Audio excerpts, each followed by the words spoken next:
Hello and welcome to Do It Yourself channel.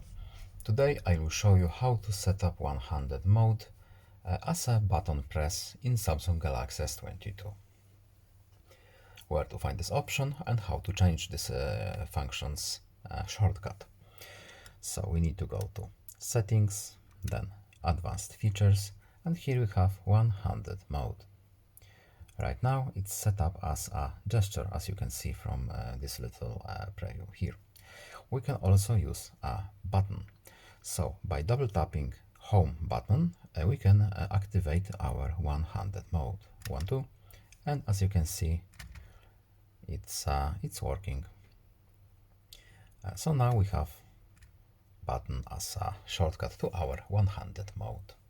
That's all. I hope this video was helpful to you. Please leave a like and subscribe. Have a nice day and see you in the next video.